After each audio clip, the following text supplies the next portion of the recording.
नमस्कार साथियों, स्वागत है आप सभी एस्पिरेंट्स का इस आइकॉनिक एस्पिरेंट्स पे। साथी कैसे हैं आप लोग? आशा करता हूं कि आप सभी अच्छे होंगे और अपने तैयारी को पूरा बेहतर ढंग से कर रहे होंगे। साथी आज जो हम बात करने वाले हैं ये आपका प्रैक्टिस सेट नंबर आज 3 है।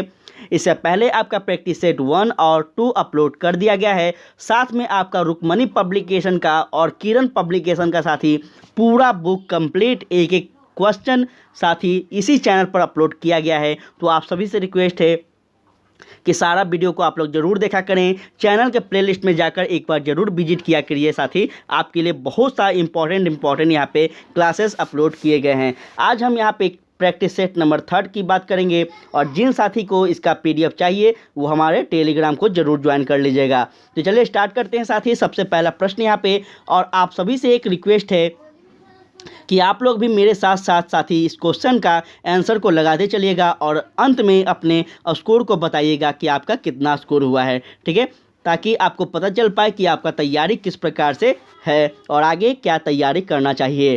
तो ध्यान दीजिएगा साथी। सबसे पहला आपके सामने प्रश्न है, ऑफ साइट एटीएम क्या है? साथ ही ऑफ साइट एटीएम जो है यह क्या है, जल्दी बता दीजिए। इसका राइट आंसर क्या होगा?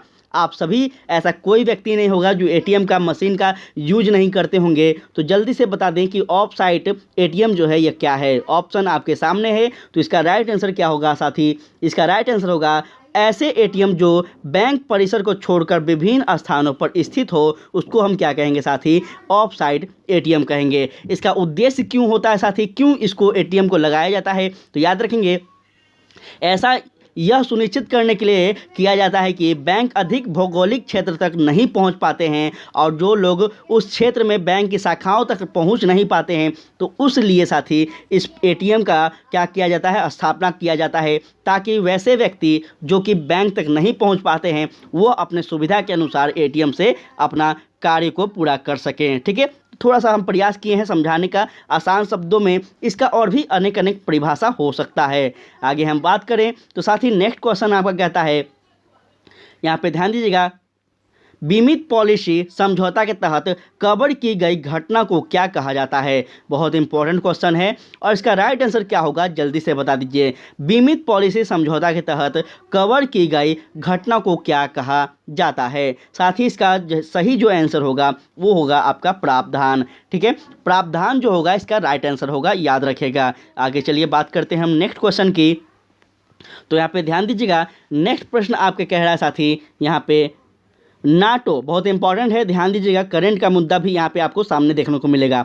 नाटो जो है NATO का मुख्यालय स्थित है। कहाँ पे है साथी? यह नाटो का, आप सभी देख रहे होंगे कि अभी वर्तमान में बहुत दिनों से रूस और आपका यूक्रेन का दोनों में युद्ध चल रहा है। तो यही मुद्दा था नाटो का। जल्दी से इसका आंसर कीजिए क्या होना चाहिए साथी? इसका राइट आंसर होगा आपका, कहाँ पे इसका मुख्यालय है? तो ब्रुसेल्स में है, याद रखेंगे। कहाँ है? ब्रुसेल्स में है साथी, इसको याद रखेगा।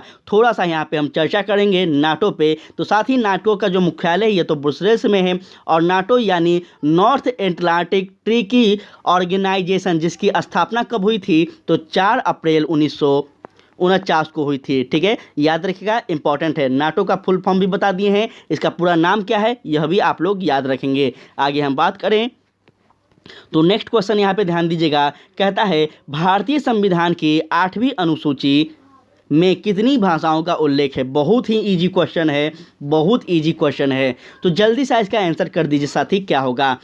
इसका राइट आंसर हो जाएगा आपका साथी ऑप्शन नंबर डी, 22 भाषाओं का उल्लेख किया गया है। आपका कौन सा? तो 8वीं अनुसूची में। ठीक है, इसको याद रखेंगे और इसमें अपने जो हिंदी है इसको राज्य भाषा के रूप में दर्जा दी गई है। इस बात को आप लोग याद रखिएगा। आगे हम बात करें तो यहाँ ध्यान दीजिएगा, आप सभी से एक रिक्वेस्ट है साथी कि क्लास को आप लोग जरूर शेयर किया कीजिए। आपके लिए लगातार मेहनत करते रहते हैं, लगातार बेस्ट से बेस्ट कंटेंट लाने का प्रयास कर रहे हैं ताकि इस बार आपका सुपर टेट क्लियर हो जाए। तो थोड़ा सा आप लोग भी साथी मेरा सहयोग करें और अपने चैनल को अपना चैनल समझकर थोड़ा परिवार को बड़ा करने का प्रयास कीजिए। तो कहता है निम्नलिखित में से कौन सा एक भारतीय संविधान की प्रस्तावना का भाग नहीं है? बहुत इंपॉर्टेंट क्वेश्चन है, बहुत ही ज़्यादा। अगर अच्छे से समझिएगा तो आप बिल्कुल इसका आंसर कर पाइएगा। जल्दी बता दीजिए क्या होगा इसका आंसर। इसका राइट आंसर क्या होगा साथी, तो याद रखेंगे यह आपका हो जाएगा ऑप्शन नंबर डी, संघात्मक जो है यह नहीं है। ठीक है, इसको आप लोग याद रखेंगे। भारतीय संविधान के प्रस्तावना में जो शब्द है वह क्या नहीं है, तो संघात्मक नहीं है, समाजवाद है, प्रजातांत्रिक है और धर्मनिरपेक्ष है। याद रखेंगे साथी, यह धर्मनिरपेक्ष और समाजवाद जो शब्द लिया गया था यह आपको कब जोड़ा गया था, तो यह आपका 42वां संविधान संशोधन में जोड़ा गया था 1976 में। ठीक है, इसको याद रखेंगे। और भी एक इम्पोर्टेंट शब्द है अखंड की। ठीक है, अखंड कहता है ना संविधान में, हम भारत के लोग अखंड, इस प्रकार का जो शब्द है तो किस में जोड़ा गया था, तो याद रखेंगे 42वें संविधान 1975। एक सेकेंड साथी, सॉरी थोड़ा सा याद भूल गए थे, 1975 में 42वें संविधान 1975 या 76 में इसको जोड़ा गया था, याद रखिएगा। चलिए आगे हम बात करते हैं। नेक्स्ट क्वेश्चन आपका कह रहा है आज़ाद दस्ता बिहार के किस आंदोलन के दौरान सक्रिय रहा। काफ़ी इंपॉर्टेंट क्वेश्चन है साथी, जल्दी बता दीजिए इसका आंसर। आज़ाद दस्ता जो था बिहार के किस आंदोलन में सक्रिय रहा, मतलब एक्टिव रहा था। इसका राइट आंसर हो जाएगा आपका ऑप्शन नंबर यहाँ पे क्या, तो भारत छोड़ो आंदोलन। भारत छोड़ो आंदोलन कब हुआ था साथी, तो 1942 ईस्वी में। ठीक है, और किन के आह्वान पे हुआ था, तो महात्मा गांधी के आह्वान पर हुआ था। इसमें बिहार में जो भूमिका निभाए थे, कौन निभाए थे, तो याद रखेंगे जयप्रकाश नारायण निभाए थे साथी। और भी बहुत बहुत प्रमुख व्यक्ति थे, जिसमें सबसे प्रमुख अगर बात की जाए तो जयप्रकाश नारायण जी का इनमें भूमिका था, बिहार की बात में करें तो। नेक्स्ट हम याद रखिएगा, नेक्स्ट यहाँ पे आपका प्रश्न है, थोड़ा सा यहाँ पे ध्यान दीजिएगा साथी, क्लियर होने दीजिएगा। नेक्स्ट क्वेश्चन कह रहा है आपका 1946 में गठित अंतरिम सरकार के मंत्रिमंडल में श्रम विभाग किसे सौंपा गया था। काफ़ी इंपॉर्टेंट क्वेश्चन है, और देखिए आपसे कितना डेप्थ में प्रश्न पूछा जा रहा है। क्वेश्चन आपके सामने है, आंसर भी आपके सामने है, तो जल्दी से बता दीजिए साथी इसका राइट आंसर क्या होगा, जल्दी बता दीजिए। इसका राइट आंसर होगा साथी जगजीवन राम। याद रखेंगे, काफ़ी इंपॉर्टेंट क्वेश्चन है, थोड़ा सा इनके बारे में हम बात करेंगे।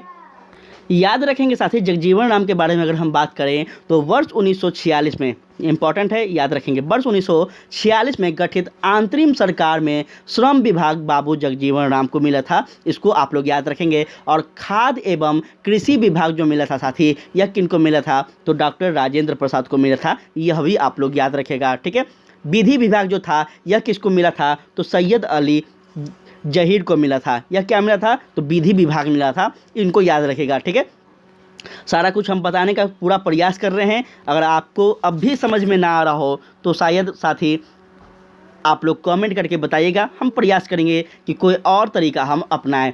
नेक्स्ट आपका प्रश्न कह रहा है संविधान सभा के अस्थाई अध्यक्ष थे, कौन थे, जल्दी बता दीजिए। संविधान सभा के अस्थाई पूछ रहा है साथी, अस्थाई नहीं अस्थाई पूछ रहा है। ठीक है, तो जल्दी से बता दीजिए परमानेंट मेंबर कौन थे साथी, इसमें जल्दी बता दीजिए कौन हो जाएंगे। तो इसका राइट आंसर हो जाएगा आपका कौन साथी, तो डॉक्टर राजेंद्र प्रसाद, याद रखेंगे। ठीक है, डॉक्टर सच्चिदानंद सिन्हा बने थे साथी, लेकिन एक बात याद रखेंगे यहाँ पे, लेकिन यह क्या थे साथी, तो यह अस्थायी अध्यक्ष थे। ठीक है, सबसे पहला जो संविधान सभा का बैठक हुई थी, इसमें जल्दीबाजी में यह बैठक हुआ था, पहला संविधान सभा का बैठक, जिसमें डॉक्टर सच्चिदानंद सिन्हा को अस्थायी अध्यक्ष चुना गया था। सेकंड जो संविधान सभा का बैठक हुआ था, उसमें डॉक्टर राजेंद्र प्रसाद को परमानेंट मेंबर के रूप में इनको अध्यक्ष बनाया गया था, याद रखिएगा।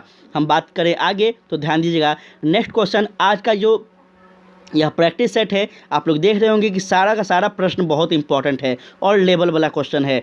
कह रहा है राष्ट्रपति की अनुपस्थिति में उसके समस्त कार्य किसके द्वारा किया जाता है। बहुत इंपॉर्टेंट क्वेश्चन है, तो जल्दी से इसका आंसर कर दीजिए आप सभी लोग, क्या होना चाहिए। साथ ही राष्ट्रपति की अनुपस्थिति में उनके समस्त जो कार्य करते हैं किन के द्वारा किया जाता है, तो याद रखेंगे साथ ही इसका राइट आंसर हो जाएगा आपका उपराष्ट्रपति। ठीक है, उपराष्ट्रपति के द्वारा किया जाता है, इसको आप लोग याद रखेंगे। लेकिन यह भी बताइएगा कि जब राष्ट्रपति नहीं होंगे, जब उपराष्ट्रपति भी नहीं होंगे, उस वक्त उनका कार्य को कौन करेंगे, उनके कार्य को कौन करेंगे साथी, जल्दी बताइएगा। यह भी आपके लिए एक क्वेश्चन हम छोड़कर जा रहे हैं। उनके कार्य को जब राष्ट्रपति नहीं होंगे, उपराष्ट्रपति भी नहीं होंगे, तब उनके कार्य को कौन करेंगे, तो याद रखेंगे साथी भारत के मुख्य न्यायाधीश को यह कार्य सौंपा जाएगा। ठीक है, इंपॉर्टेंट बात बता रहे हैं, इसको आप लोग जरूर से याद रखेगा।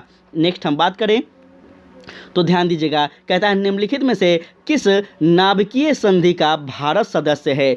बहुत इंपॉर्टेंट है, थोड़ा सा एक बार और ध्यान दीजिएगा, किस नाभिकीय संधि का भारत सदस्य है। क्या वह NPT होगा, PTBT होगा, CTBT होगा या फिर उपयुक्त में से एक से कोई नहीं होगा। साथ ही आपके सामने क्वेश्चन भी है और आंसर भी है, जल्दी सा इसका आंसर कर दीजिए। तो याद रखेंगे साथ ही इसका राइट आंसर हो जाएगा आपका ऑप्शन नंबर बी, PTBT। ठीक है, हम बात करें इसके बारे में तो थोड़ा याद रखेंगे साथ ही, PTBT जो है यह नाभिकीय संधि का भारत सदस्य है और PTBT का जो मतलब होता है यह आपका पार्टियल न्यूक्लियर टेस्ट व्यू टेस्टिक इसका तात्पर्य होता है, जिसका हिंदी में अगर बात करें हम तो इसका आंशिक परमाणु परीक्षण प्रतिबंध संधि इसको हम कहेंगे, याद रखिएगा।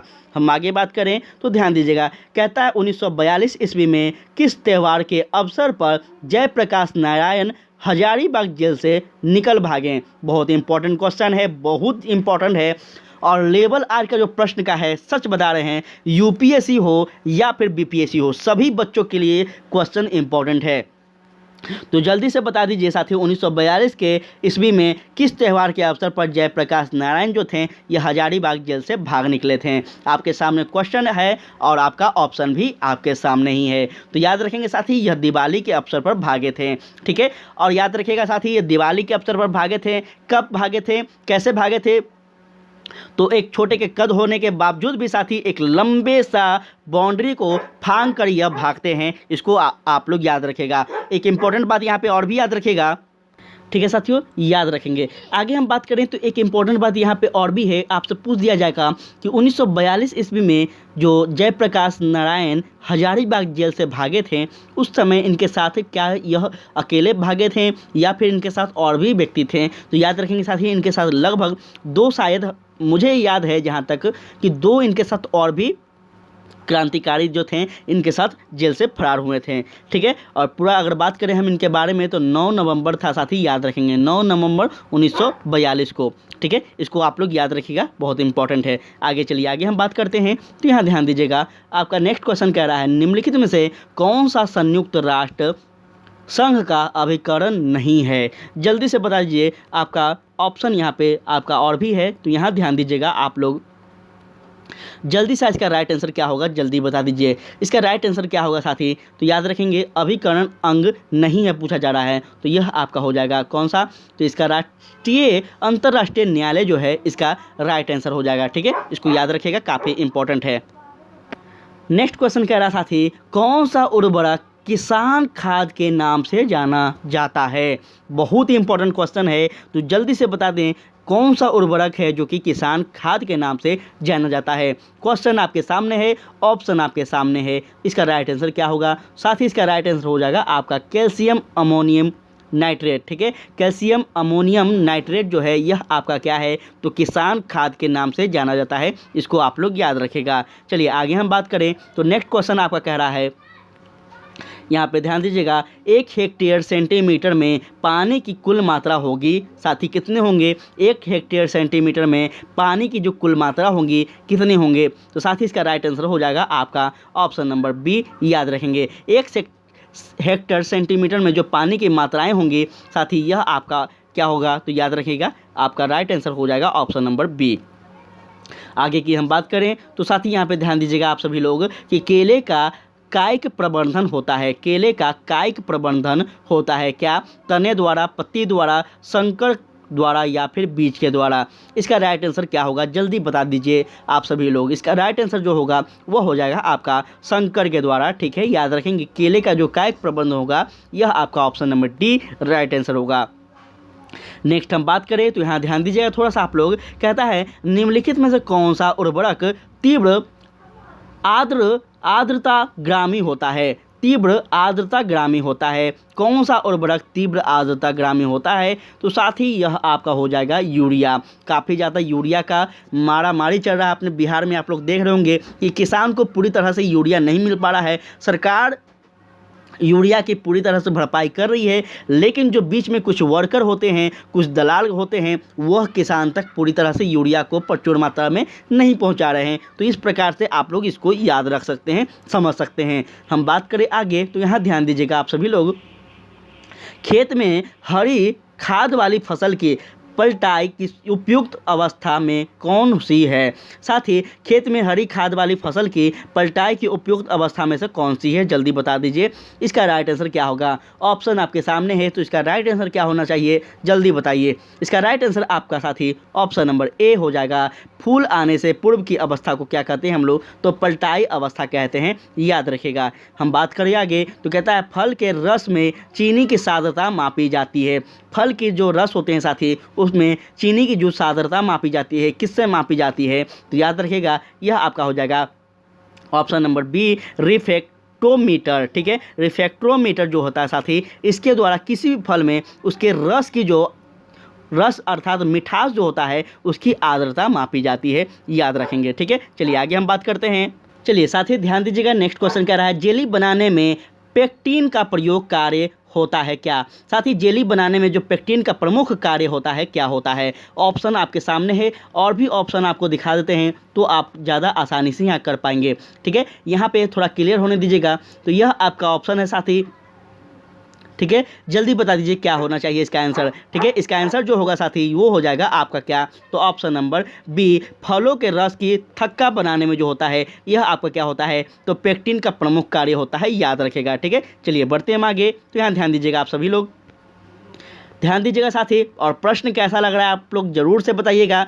थोड़ा सा हम प्रयास कर रहे हैं कि आपको समझा पाएँ, समझाने में अगर असमर्थ हो तो वो भी आप लोग जरूर बताइएगा। ठीक है, तो यहाँ कह रहा है साथी टमाटर का लाल रंग किस रंजक के कारण होता है। बहुत इंपॉर्टेंट क्वेश्चन है और यह आपको क्लास 5, 6, 7 कोई भी साइंस का बुक पढ़िएगा तो वहाँ पे आपको आसानी से इसके बारे में जानकारी मिल जाएगा। तो जल्दी से इसका आंसर कर दीजिए क्या होना चाहिए। आंसर हो जाएगा साथी आपका ऑप्शन नंबर डी, लाइकोपेन। ठीक है, याद रखिएगा टमाटर का जो लाल रंग होता है किस वजह से होता है, तो लाइकोपेन के वजह से होता है। अगर आपसे पूछ दिया जाए कि गाजर में जो लाल रंग होते हैं वह किस वजह से होते हैं, तो याद रखेंगे साथी यह आपका केरोटीन के वजह से होता है। वहीं आपसे पूछ दिया जाए कि चुकंदर में जो होता है लाल रंग यह किस कारण से होता है, तो यह आप लोग याद रखेंगे कि इसका आपका विटामिन के कारण होता है। ठीक है, विटामिन एक लवण है जिस कारण से चुकंदर लाल होता है। तो ये तीनों चीज़ आप लोग याद रखेगा। हम बात करें आगे तो नेक्स्ट क्वेश्चन आपका कह रहा है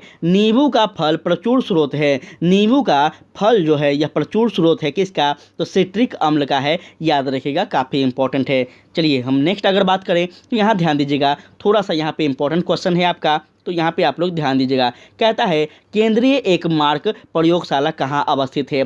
केंद्रीय एकमार्ग जो प्रयोगशाला है यह आपका नागपुर में है, याद रखिएगा, काफ़ी इंपॉर्टेंट है। हम बात करें अगर इसके बारे में तो यह जो एकमार्ग प्रयोगशाला है साथी यह आपका कहाँ पे है, तो यह नागपुर में है, जो कि कृषि और खाद्य पदार्थों के लिए जाना जाता है और यह भारत सरकार के अंतर्गत आता है, इसको आप लोग याद रखेंगे। ठीक है, चलिए उसके बाद हम बात करें नेक्स्ट क्वेश्चन के बारे में, तो काफ़ी इंपॉर्टेंट प्रश्न आपके सामने यहाँ पे है। कहता है किस वर्ष नासिरुद्दीन ने बिहार का शासन ख्वाजा शाह को सौंप दिया था, जल्दी से बता दीजिए। आपके सामने यहाँ पे ऑप्शन दिया गया है, तो इसका राइट आंसर क्या होगा। इसका राइट आंसर जो होगा साथी वो हो जाएगा आपका क्या, तो 1394। ठीक है, 1394 ईस्वी में क्या हुआ था, तो नासिरुद्दीन ने बिहार का जो शासन था उसको किसको सौंपा था, तो ख्वाजा को सौंप दिया था, याद रखेंगे। ठीक है, थोड़ा हम इसके बारे में और भी अगर बात करें तो याद रखेंगे कि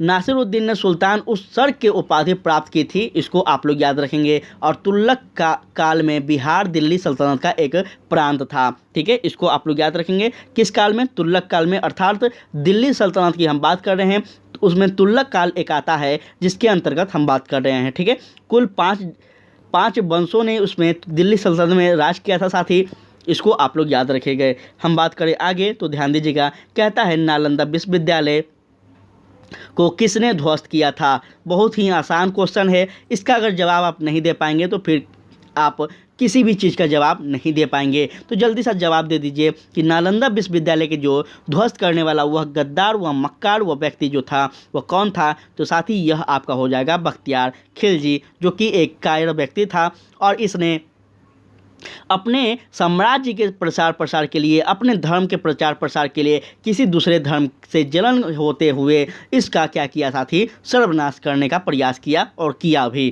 ठीक है, तो आप लोग इसको याद रखिएगा, काफ़ी इंपॉर्टेंट है। हम बात करें आगे तो यहाँ ध्यान दीजिएगा, पटना में स्थित गोलघर का निर्माण किस गवर्नर जनरल के काल में हुआ था? बहुत ही इंपॉर्टेंट क्वेश्चन है, तो जल्दी से इसका आंसर कर दीजिए। बहुत इंपॉर्टेंट क्वेश्चन है। आज का जो ये आपका प्रश्न है, एक भी ऐसा प्रश्न नहीं है जिसका लेवल डाउन है, सब का सब क्वेश्चन बहुत ही बेहतर है। तो जल्दी से इसका आंसर कीजिए क्या होगा। साथ ही इसका जो आंसर हो जाएगा यह आपका लॉर्ड कॉर्नवालिस हो जाएगा, याद रखेंगे।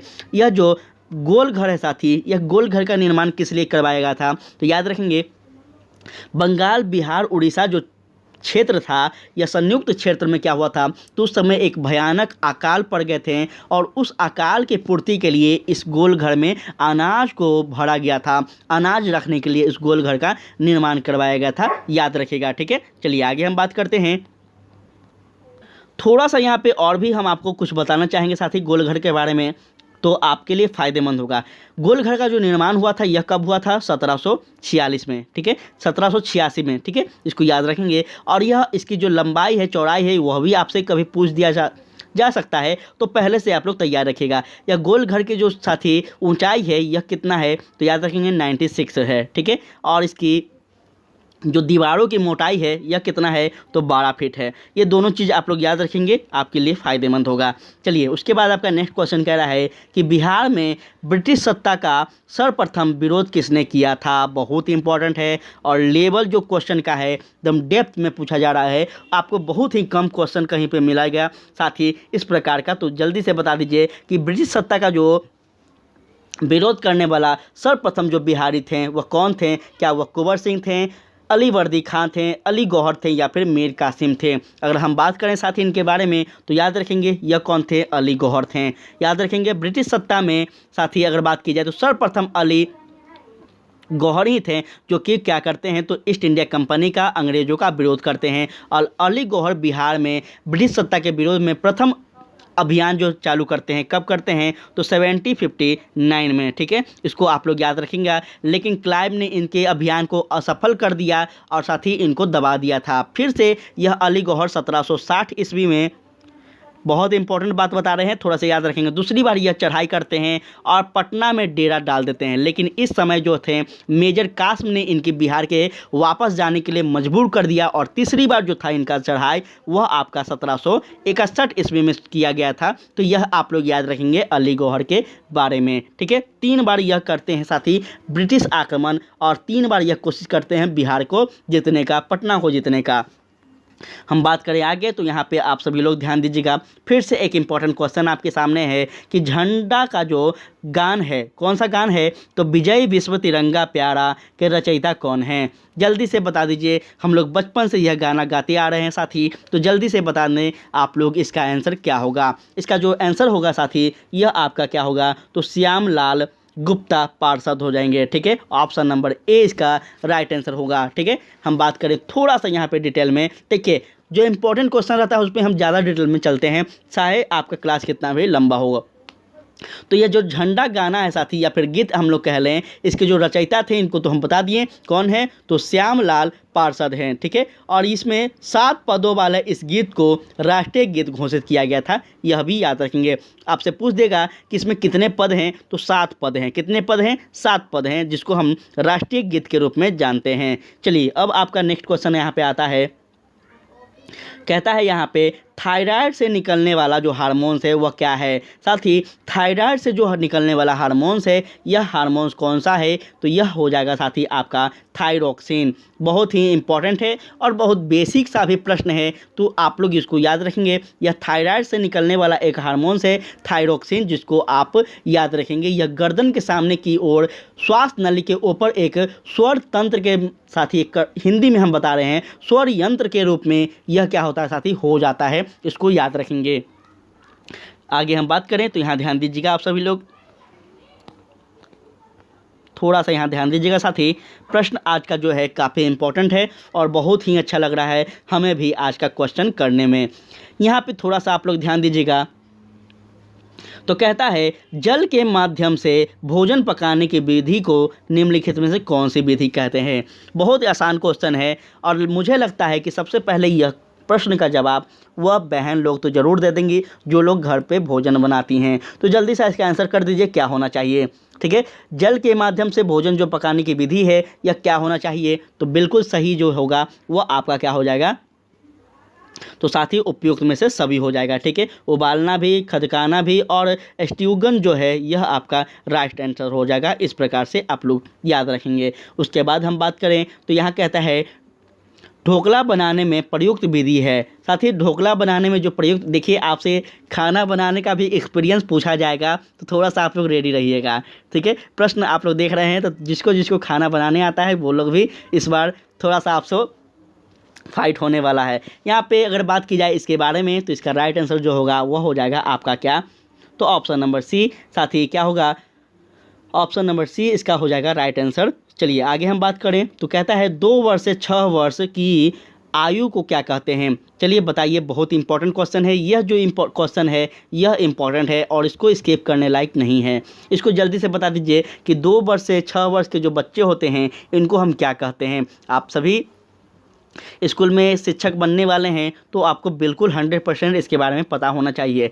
इसका राइट आंसर हो जाएगा आपका साथी क्या, तो याद रखेंगे यह बाल अवस्था हो जाएगा। ठीक है, क्या हो जाएगा, बाल अवस्था हो जाएगा, याद रखेंगे। वहीं हम बात करें अगर 2 से 6 वर्ष के बच्चे को हम बाल अवस्था कहते हैं और 6 से 12 वर्ष के बच्चों को हम क्या कहेंगे, तो इनको हम कहेंगे साथी किशोर अवस्था। ठीक है, इस प्रकार से आप लोग याद रखेंगे। उसके बाद भी आगे बढ़ते जाता है उनका, और सबसे जो अंतिम रूप आता है वो आपका आता है प्रौढ़ा अवस्था, जिसमें व्यक्ति अंतिम क्षण में होते हैं। इसको आप लोग याद रखेगा। हम बात करें आगे तो कहता है जल प्रदूषण का कारण है। साथ ही जल प्रदूषण का क्या कारण है, जल्दी से बता दीजिए आप सभी लोग, इसका आंसर क्या होगा। आपके सामने क्वेश्चन भी है और इसका ऑप्शन भी है। इसका राइट आंसर जो होगा वो हो जाएगा साथी उपयुक्त सभी, बिल्कुल सही होना चाहिए। कीटनाशक भी प्रमुख कारण है। मनुष्य के क्रियाकलाप, ये तो सबसे इम्पोर्टेंट है। और सबसे इम्पोर्टेंट अगर बात की जाए तो इसमें बढ़ती जनसंख्या जो है यह भी है।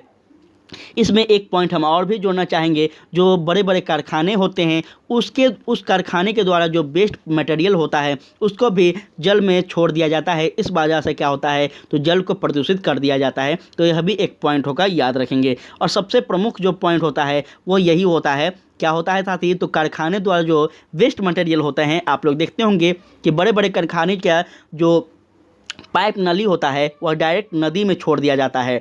गंगा नदी में, आप यहाँ पटना में भी देखेंगे तो बहुत सारा ऐसा है। तो इस प्रकार से आप लोग थोड़ा सा याद रखेंगे। चलिए आगे हम बात करें तो कहता है शारीरिक शिक्षा का उद्देश्य है। चलिए बता दीजिए आप सभी लोग, शारीरिक शिक्षा का जो उद्देश्य है क्या है।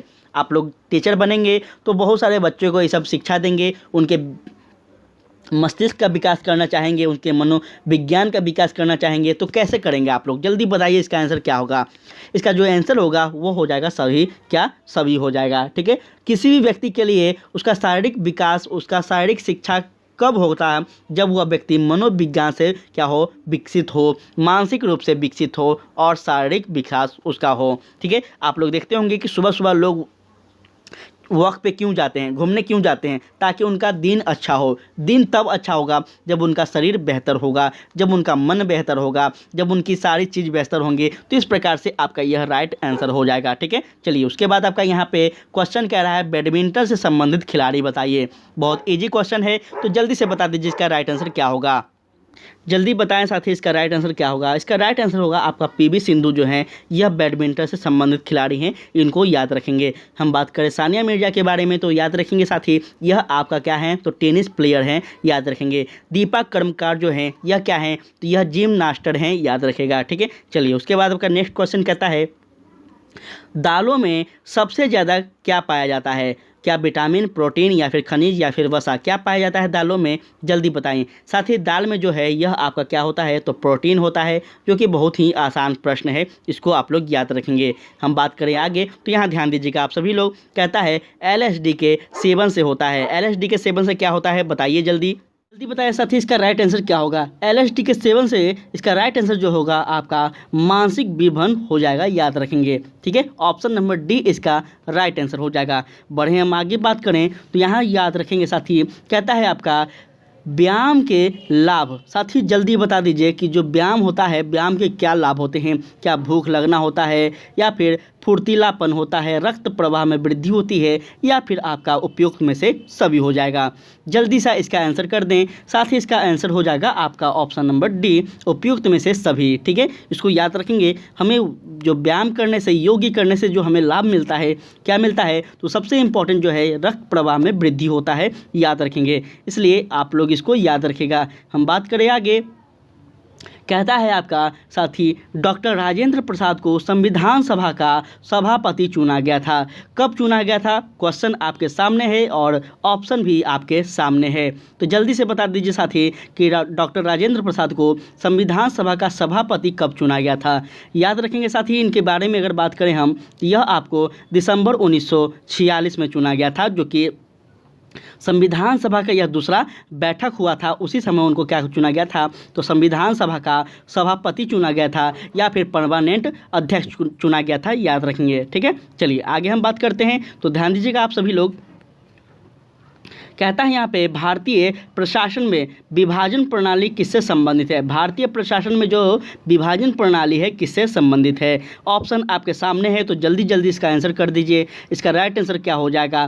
साथ ही हम बात करें तो इसका याद रखेंगे आपका नीति या फिर कार्यान्वयन हो जाएगा। ठीक है, इसको याद रखेंगे। हमारे देश में सचिवालय का संचालन जो होता है ज़्यादातर दो विचारों से निर्देशित होती है। पहला जो है यह आपका कार्यान्वयन से नीति होती है, इसको याद रखेंगे। ठीक है, दूसरा आपका जो होता है साथी, यह आपका प्रशासन या फिर इसको नीति कहते हैं, इसको आप लोग याद रखेंगे, काफ़ी इंपॉर्टेंट है।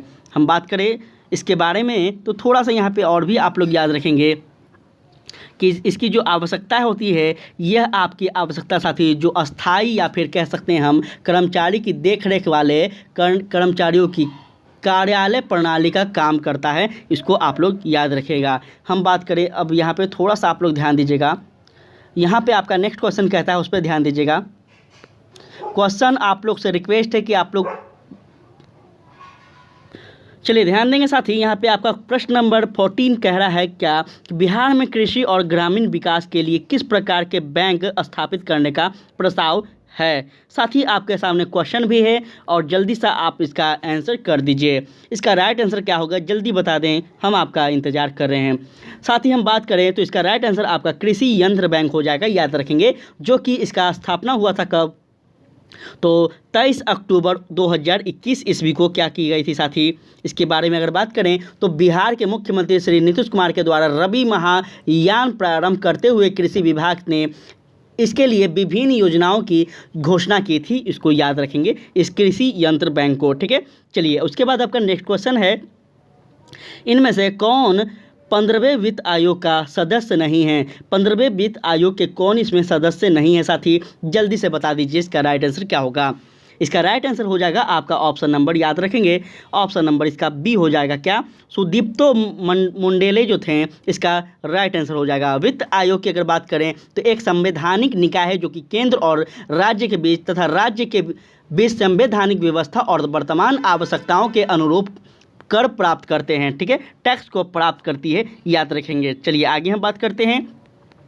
तो कहता है आर्थिक विकास का सबसे अच्छा सूचकांक किसके द्वारा प्रदान किया जा सकता है। आपके सामने है साथी, आर्थिक विकास का सबसे अच्छा सूचकांक जो होगा, इसमें सबसे अच्छा जो सूचकांक होगा क्या होगा जल्दी बताइए। इसका राइट आंसर हो जाएगा आपका साथी क्या, तो प्रतिवर्ष व्यक्ति वास्तविक आय में वृद्धि, इसका राइट आंसर हो जाएगा। ठीक है, ऑप्शन नंबर बी जो है यह आपका बिल्कुल सत्य आंसर होगा। आर्थिक विकास का सर्वोच्च सूचकांक जो होता है यह आपका प्रति व्यक्ति साथी आय होता है, जिसको हम PCI करते हैं, पर कैपिटा इनकम। इसके अंतर्गत होता है व्यक्ति में वृद्धि, आय के वृद्धि जो होते हैं वही क्या होता है साथी, तो वही देश का एक प्रकार से हम कह सकते हैं आर्थिक विकास का रूप होता है। ठीक है, चलिए उसके बाद आपका नेक्स्ट क्वेश्चन कहता है भारतीय कला में बुद्ध के जीवन की किस घटना का चित्रण द्वारा किया गया है? भारतीय कला में बुद्ध के जीवन की किस घटना का चित्रण द्वारा किया गया है? याद रखेंगे साथी, यह आपका जो है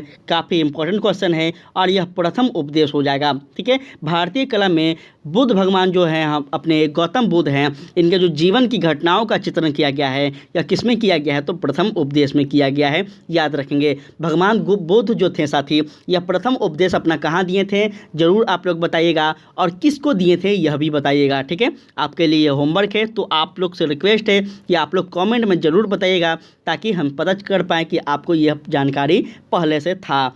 हम बात करें आगे तो कहता है गौतम बुद्ध का जन्म लुम्बिनी में हुआ था। इसकी पुष्टि किसके अभिलेख से होती है? साथ ही जल्दी बता दीजिए, यह किससे प्रमाणित होता है कि भगवान गौतम बुद्ध का जो जन्म हुआ था लुम्बिनी में, यह किस के अभिलेख से हमें ज्ञान होता है? इसका बात करें हम तो यह राइट आंसर हो जाएगा आपका, इसका राइट आंसर हो जाएगा साथी आपका क्या, तो आपका हो जाएगा अशोक के अभिलेख से। ठीक है, काफ़ी इंपॉर्टेंट है, याद रखेंगे। अशोक के अभिलेख से ज्ञात होता है कि भगवान गौतम बुद्ध का जो जन्म हुआ था साथी, यह लुम्बिनी में हुआ था। और लुम्बिनी कहाँ है? तो यह नेपाल में है, याद रखेंगे। चलिए उसके बाद हम बात करें तो कहता है निम्नलिखित में से कौन सा स्थल प्रागी ऐतिहासिक का चित्रकला के लिए प्रसिद्ध है? प्रागी ऐतिहासिक चित्रकला के लिए कौन सा स्थल प्रसिद्ध है साथी? तो याद रखना है आप सभी को, यह हो जाएगा भीमबेटका। काफ़ी इंपॉर्टेंट है और कई बार बताया गया है साथी भीमबेटका का स्थान, भीमबेटका का मंदिर। चलिए हम आगे बात करें तो कहता है आत्मीय सभा की स्थापना इनमें से किसने की थी?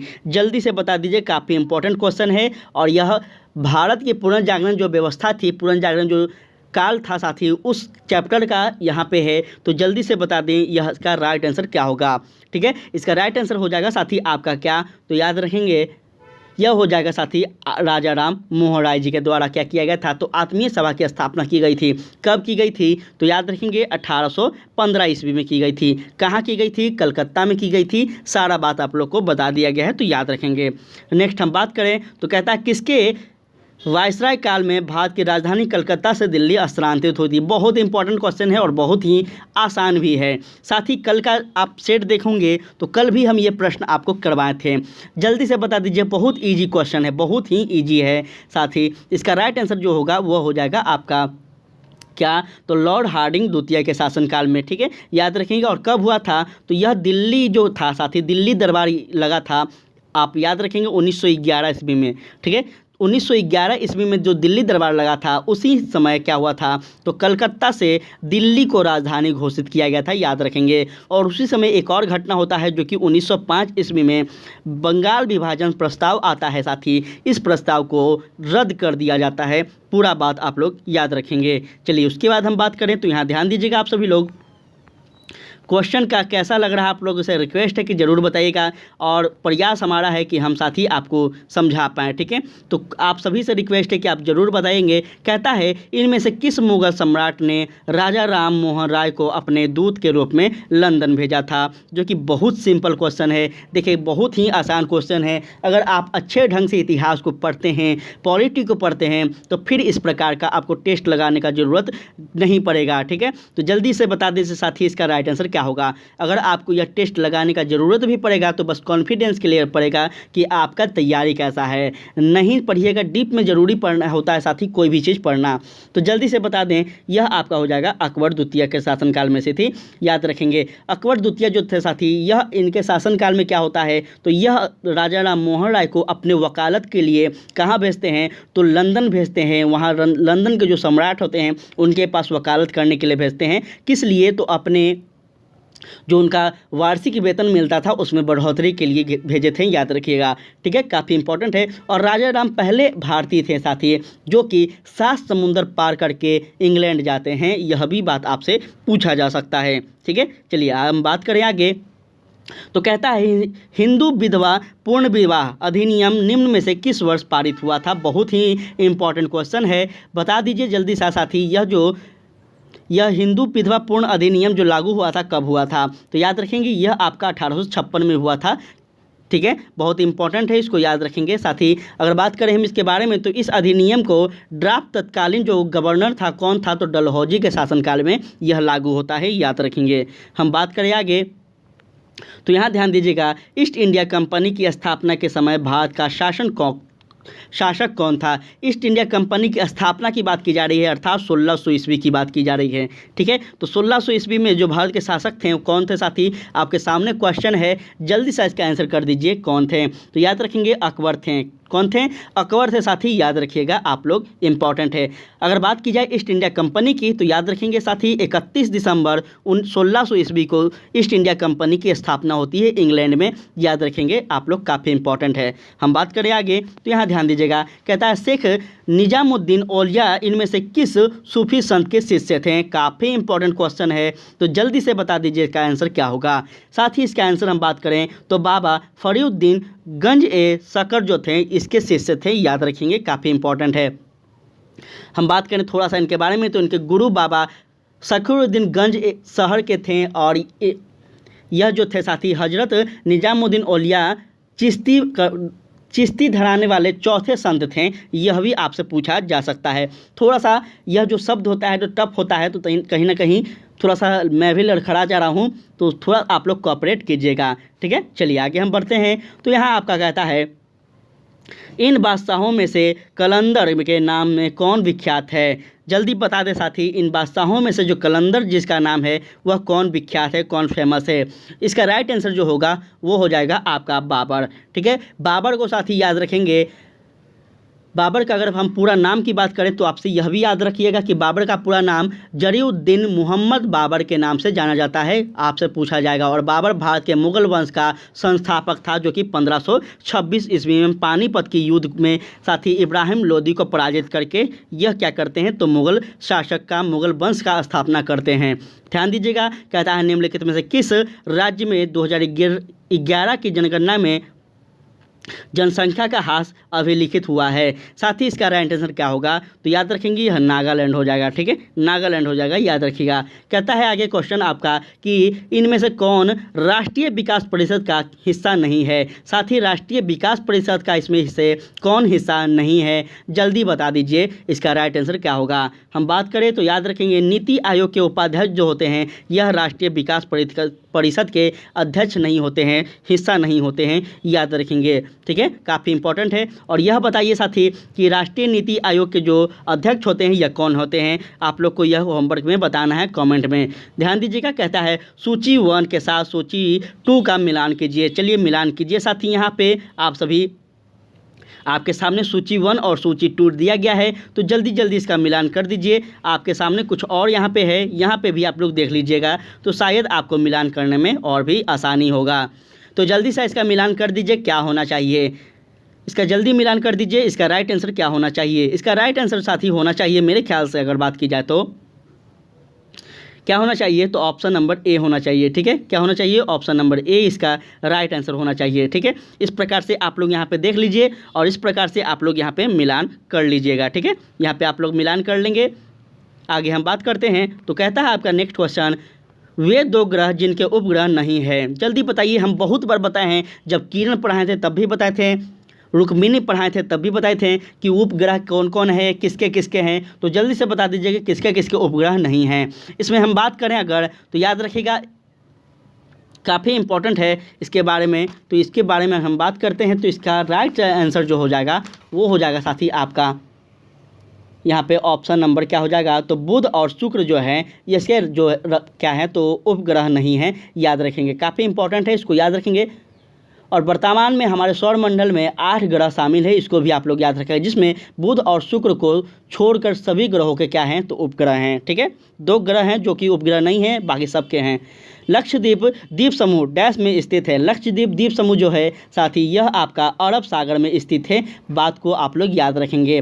ठीक है, काफ़ी इंपॉर्टेंट है, इसको याद रखेंगे। और यह एक केंद्र शासित प्रदेश है, इसको भी याद रखेंगे। इसकी राजधानी कहाँ है तो कबरमती है। कहाँ है, कबरमती है। चलिए आगे हम बात करते हैं तो यहाँ है आपका निम्नलिखित में से किस क्षेत्र को विश्व का फलोद्यान कहा जाता है। साथ ही निम्नलिखित में से किस क्षेत्र को विश्व का फलोद्यान कहा जाता है, इसका राइट आंसर हो जाएगा आपका ऑप्शन नंबर साथी यहाँ पे सी। क्या कहेंगे साथी, तो भूमध्य सागरीय क्षेत्र को क्या कहते हैं तो फल उद्यान क्षेत्र कहते हैं, याद रखेंगे। काफ़ी इंपॉर्टेंट है। उसके बाद आपका नेक्स्ट क्वेश्चन कहता है निम्नलिखित में से किसे संसार की छत कहते हैं। बहुत ईजी क्वेश्चन है, बहुत ईजी क्वेश्चन है। सतपुड़ा है, पामीर है, म्यांमार है और अरावली है। जल्दी बता दीजिए किसको कहते हैं। एक बात याद रखिएगा, ये सारे जो है पर्वत हैं, ठीक है। इस बात को हम आपको एक हिंट दे दिए हैं, तो जल्दी बता दीजिए किसको कहेंगे। इसका राइट आंसर होगा साथी पामीर के पठार को क्या कहते हैं, तो संसार का छत कहते हैं, संसार का माथा कहते हैं, इसको याद रखेंगे। और यह मध्य एशिया में स्थित प्रमुख पठार है जिसको हम पर्वत श्रृंखला में रखते हैं, जहाँ पर हिमालय है, काराकोरम पहाड़ी है, कन्नूल पहाड़ी है, हिंदकुश पर्वत है, ये सभी पर्वत हैं, इसको याद रखेंगे। इसको संसार का छत कहते हैं। चलिए आगे हम बात करें तो कहता है निम्नलिखित में से कौन सा संसार का सबसे बड़ा मरुस्थल है। साथ ही संसार का जो सबसे बड़ा मरुस्थल है वह कौन होगा, तो सबसे आसान क्वेश्चन है, सहारा मरुस्थल है। साथ ही याद रखेंगे, ठीक है। यह आप क्लास 4, 5, 6 के भी सोशल साइंस SST के बुक में आप पढ़ेंगे कि मरुस्थल कितने प्रकार के हैं, सबसे लार्जेस्ट मरुस्थल कौन है, सबसे स्मॉलेस्ट मरुस्थल कौन है, तो इस प्रकार से आप लोग याद रखेंगे। चलिए हम बात करें आगे तो कहता है निम्न में से काल अनुक्रमण में लगाइए तथा नीचे दिए गए कोड की सहायता से उत्तर चुनिए। चलिए साथी यहाँ पे आपका कोड के सहायता से उत्तर चुनना है। पहले है दांडी मार्च, जलियांवाला बाग नरसंहार, भारत छोड़ो आंदोलन और स्वदेशी आंदोलन। जल्दी जल्दी बताइए साथी सबसे पहले कौन कौन हुआ था, क्रम के अनुसार इसको सजाइए। इसका राइट आंसर क्या होना चाहिए, जल्दी से बता दें। आपको बार बार बोलते हैं कि साथी आप लोग जितने भी युद्ध हैं वो सारे युद्ध को, सारे आक्रमण को, सारे आंदोलन को याद रखेंगे। इसका हम बात करें तो राइट आंसर हो जाएगा आपका ऑप्शन नंबर बी, याद रखेंगे साथी। सबसे पहले अगर बात करें हम तो स्वदेशी आंदोलन होता है, कब होता है, 1905 ईस्वी में होता है। जब आपका बंगाल विभाजन प्रस्ताव आता है तभी ना स्वदेशी आंदोलन होता है, इसको याद रखिएगा। उसके बाद होता है क्या, तो उसके बाद साथी जलियांवाला बाग हत्याकांड होता है 13 अप्रैल 1919 को, ठीक है। काफ़ी इंपॉर्टेंट है, सबको आप लोग याद रखेंगे। फिर आपका दांडी मार्च होता है साथी, दांडी मार्च होता है, इसको याद रखेंगे कब, तो 1931 को।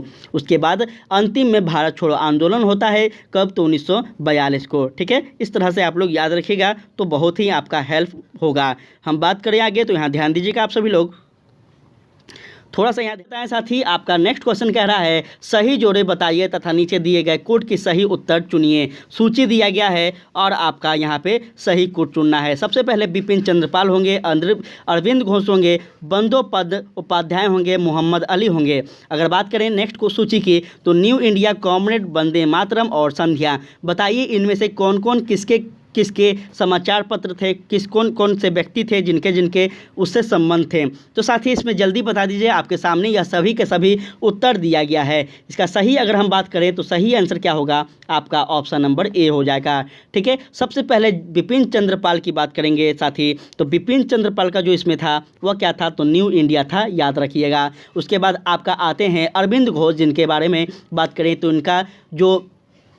इनके द्वारा जो किया गया था वह वंदे मातरम था। उसके बाद ब्रह्मा बंधन उपाध्याय का जो बात करें तो इनका संध्या था, और आपका मोहम्मद अली जो थे साथी इनका कॉमरेड था। इस प्रकार से आप लोग याद रखिएगा। हम बात करें आगे तो यहाँ पे ध्यान दीजिएगा, बाल गंगाधर तिलक द्वारा राष्ट्रीयता को बढ़ावा देने हेतु अखबार निकाला जाता है। बहुत इंपॉर्टेंट क्वेश्चन है, बाल गंगाधर तिलक जी का राष्ट्रीय जागरण की जो बात की जाए तो सबसे बड़ा योगदान रहा है, एक प्रकार से याद रखेंगे। अगर बात की जाए इनके बारे में साथी तो यह इनका जो समाचार पत्र का नाम था वो क्या था, तो याद रखिएगा, काफ़ी इंपॉर्टेंट क्वेश्चन है और यह आपका हो जाएगा साथी केसरी, ठीक है। इनका 2 समाचार पत्र था लेकिन यहाँ पे ऑप्शन 1 दिया गया है, तो याद रखेंगे एक केसरी था और एक मराठा था, ठीक है। केसरी की अगर हम बात करें तो साथी केसरी जो था यह आपका मराठी भाषा में आता है और मराठा जो था यह आपका अंग्रेजी भाषा में आता है। तो इस प्रकार से आप याद रखेंगे। बहुत सारे स्टूडेंट यहाँ गलती करते हैं, मराठा समझ लेते हैं कि मराठी भाषा में था और केसरी को समझ लेते हैं कि इंग्लिश भाषा में था, जो कि दोनों एक दूसरे के विपरीत था। नेक्स्ट हम बात करें तो यहाँ कहता है साथी आधुनिक इतिहासकार जिसने 1857 के विद्रोह को स्वतंत्रता की पहली लड़ाई कहा था, कौन थे। जल्दी बता दीजिए साथी, 1857 को स्वतंत्रता विद्रोह को पहली बार इन्होंने स्वतंत्रता आंदोलन कहा था, वह इतिहासकार कौन थे। इसका हम बात करें तो याद रखेंगे साथी यह आपका BD सावरकर हो जाएंगे, ठीक है। BD सावरकर ने अपने पुस्तक में क्या कहा है, तो पहली बार 1857 के विद्रोह को राष्ट्रीय स्वतंत्रता विद्रोह कहा है। इसको आप लोग याद रखिएगा, काफ़ी इंपॉर्टेंट है। उसके बाद अशोक मेहता आते हैं, इन्होंने भी कहा है डॉक्टर RC मजूमदार आते हैं, इन्होंने भी कहा है। तो ये सब याद रखेंगे, काफ़ी इंपॉर्टेंट लेखक के नाम आपको 1857 के बारे में पूछा जा सकता है। हम बात करें आगे तो कहता है अंग्रेज के विरुद्ध भीलों द्वारा क्रांति प्रारंभ की गई थी। अंग्रेज के विरुद्ध भीलों द्वारा क्रांति जो प्रारंभ की गई थी, इसका राइट आंसर जो होगा वो हो जाएगा आपका ऑप्शन नंबर साथी मध्य प्रदेश और महाराष्ट्र के क्षेत्र में। याद रखेंगे, काफ़ी इंपॉर्टेंट है, इसको थोड़ा सा आप लोग याद ही रखिएगा।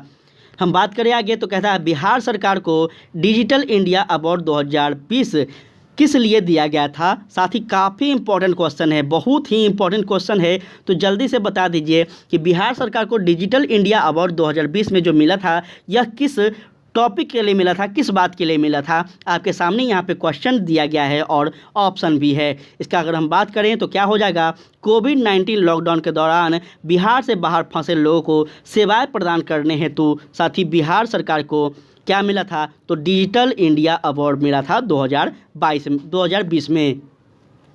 नेक्स्ट हम बात करें साथी, तो यहाँ ध्यान दीजिएगा आप सभी लोग। नेक्स्ट क्वेश्चन कहता है किसके द्वारा स्वराज दल की स्थापना की गई थी। बहुत ही इंपॉर्टेंट क्वेश्चन है, तो जल्दी से बता दीजिए कि स्वराज दल की जो स्थापना की गई थी किसके द्वारा की गई थी और कब की गई थी। तो हम बात करेंगे साथी चित्तरंजन दास के, इनके ही द्वारा सबसे पहले स्वराज दल की स्थापना की जाती है। कब की जाती है, तो याद रखेंगे साथी 1923 में। ठीक है, 1923 में क्यों होता है, एक सेकेंड, 1923 में क्यों होता है, तो याद होगा आप सभी को कि 1922 में असहयोग आंदोलन चलते रहता है 1920-1922 के आसपास। ठीक है, जो उसको महात्मा गांधी के द्वारा वापस ले लिया जाता है। इस आंदोलन से साथ ही काफ़ी सारे ऐसे स्वतंत्रता सेनानी थे, काफ़ी ऐसे आंदोलनकारी थे जो कि इस आंदोलन से, इस महात्मा गांधी के उद्देश्य से और उनके भावना से काफ़ी गुस्सा हो जाते हैं, काफ़ी उन पर क्रोध हो जाते हैं, जिस वजह से उसमें कांग्रेस में फिर से विभाजन हो जाता है और एक स्वराज दल का गठन होता है। याद रखेंगे। हम बात करें आगे तो यहाँ ध्यान दीजिएगा आप सभी लोग। कहता है वर्ष 1907 में भीखाजी कामा जो भारत की आज़ादी के ध्वज फहराने वाली प्रथम महिला थी, कौन थी। साथ ही जल्दी से बता दीजिए वह कहाँ की रहने वाली थी। इसका राइट आंसर जो हो जाएगा वो हो जाएगा साथी आपका क्या, तो स्टुअर्ट गार्ड। ठीक है, याद रखेंगे यह आपका भीखाजी कामा भारतीय स्वतंत्रता की जननी कहा जाने वाली यह पहली महिला थी। इनको याद रखेंगे क्योंकि इन्होंने सर्वप्रथम विदेश में वर्ष 1907 में, आपसे पूछा जाएगा कि साथी सबसे पहले अपना झंडा जो भरा था वो कहाँ फहरा था, तो विदेश में 1907 ईस्वी में ही जर्मनी के स्टुअर्ट गार्ड शहर में भारत की पहली आज़ादी की ध्वज फहराई गई थी। तो इसको लिए आप लोग इसको याद रखेंगे, काफ़ी इंपॉर्टेंट है। हम बात करें आगे तो कहता है बिहार में के पंचायत निकाय में महिलाओं के 50% आरक्षण किस वर्ष प्रदान किया गया था। बहुत इंपॉर्टेंट क्वेश्चन है, बहुत ही बेसिक प्रश्न है। इसका राइट आंसर हो जाएगा साथी आपका 2006 ईस्वी में। ठीक है, 2006 ईस्वी में याद रखेंगे, काफ़ी इंपॉर्टेंट है। हम बात करें आगे तो कहता है भारतीय राष्ट्रीय कांग्रेस के त्रिपुरा सम्मेलन में वर्ष 1939 में सुभाष चंद्र बोस को कांग्रेस के अध्यक्ष चुना गया था। यह त्रिपुरा कहाँ है। बहुत आसान क्वेश्चन है। अब त्रिपुरा शहर पूछा जा रहा है तो यह आपको, मुझे नहीं लगता कि बताने का जरूरत होगा। जल्दी से बता दीजिए कि त्रिपुरा कहाँ है। साथ ही जबलपुर में है, याद रखिएगा आपका कहाँ है, जबलपुर में है। जबलपुर कहाँ है, तो जबलपुर आपका मध्य प्रदेश में है। इसको आप लोग याद रखेंगे। चलिए उसके बाद हम बात करें तो नेक्स्ट क्वेश्चन आपका कहता है निम्नलिखित में से किसके क्षय होने से सबसे अधिक समय लगता है। जल्दी से बता दीजिए किसके क्षय होने से सबसे अधिक समय लगता है। तो साथ ही यह आपका हो जाएगा क्या, तो प्लास्टिक का थैला। हम बात करें इसके बारे में, प्लास्टिक थैले के बारे में, तो 1960 के दशक में, याद रखेंगे 1960 के दशक में तैयार किया गया मानव निर्मित प्लास्टिक अब मानव जीवन का एक अभिन्न अंग बन चुका है और साथ ही इनकी गुणवत्ता भी टिकाऊ ही विश्व का पर्यावरणवादियों को चिंताओं का विषय बन चुका है। यह भी आपसे पूछा जा सकता है। प्लास्टिक मिट्टी में 300 वर्ष तक रहता है। यह भी आप लोग एक फैक्ट है, आपको बता रहे हैं, याद रखेंगे। प्लास्टिक जो है यह मिट्टी में लगभग 300 वर्ष तक रह सकता है। ठीक है, चलिए आगे हम बात करते हैं। तो नेक्स्ट क्वेश्चन आपका कहता है प्रदूषण को उनके दीर्घकालीन प्रभाव के साथ दिए गए कोड की सहायता से सम्मिलित कीजिए। चलिए आपके सामने एक प्रदूषक है और दूसरा साथी आपका प्रभाव है। इसमें कौन सा क्या प्रभाव हो जाएगा, जल्दी से इसका आंसर कर दीजिए। आपके सामने क्वेश्चन दिया गया है, जल्दी बता दीजिए साथी आपका क्या होना चाहिए। इसका हम बात करें अगर इसका राइट आंसर क्या होगा तो ध्यान दीजिएगा यह हो जाएगा आपका यहाँ पे साथी ऑप्शन नंबर सी। ठीक है, ऑप्शन नंबर सी हो जाएगा। तो इस प्रकार से आप लोग सुमिलित कर लीजिएगा, मिलान कर लीजिएगा। ध्यान दीजिएगा, कहता है यूरोनॉर्ड्स बनाए गए हैं। यूरोनॉर्ड्स जो है साथी यह बनाए गए हैं किसे, तो वाहनों से निकलने वाले हान प्रेरित गैसों को नियंत्रण करने के लिए। ठीक है, थोड़ा सा इस पर हम बात भी करेंगे। तो यहाँ पे आप लोग याद रखेंगे कि वहाँ से निकलने वाली धूल या फिर धुएं से होने वाले प्रदूषण का नियंत्रण के लिए यूरोपीय समुदाय के देशों के जो मापदंड निर्धारित किए गए थे उन्हें हम यूरो मापदंड कहते हैं। इसको याद रखेंगे, यह एक प्रकार का यूरोपीय पद्धति है, इसको आप लोग याद रखेंगे। चलिए आगे हम बात करें। तो यहाँ पे ध्यान दीजिएगा आप सभी लोग, आपका यह अंतिम ही कुछ स्लाइड है साथी, तो थोड़ा सा आप लोग पेशेंस बनाए रखेंगे। कहता है निम्न ग्रीन हाउस गैस में से ऐसी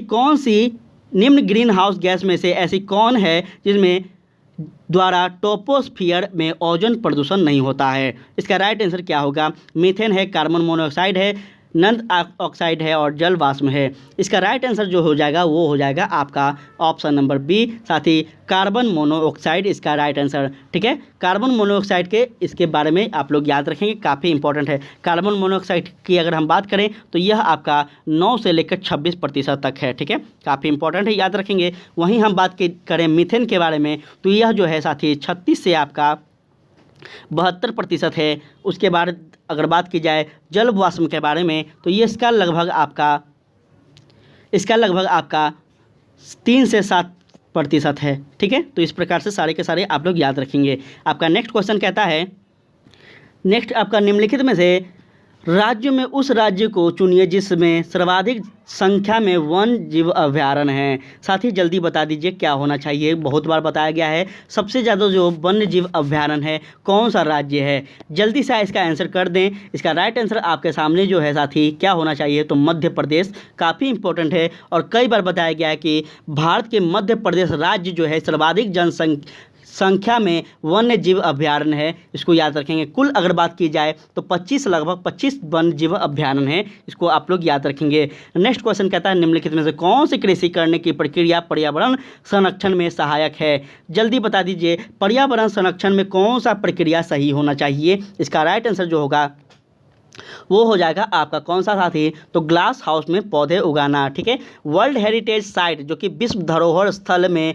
नंदा देवी जीव मंडल, एक सेकेंड साथी, यह आपका ऑप्शन नंबर इसमें आपका बी होगा। ऑप्शन नंबर इसमें आपका डी होगा साथी, कंफर्म है, जैविक खेती हो जाएगा। ठीक है, थोड़ा सा सॉरी साथी, आप सभी से क्षमा चाहेंगे, एक्चुअली में यह गलती हो गया था मेरे से, बी नहीं होगा डी होगा, कंफर्म है, अब सही कर लीजिएगा। ठीक है, जैविक खेती हो जाएगा।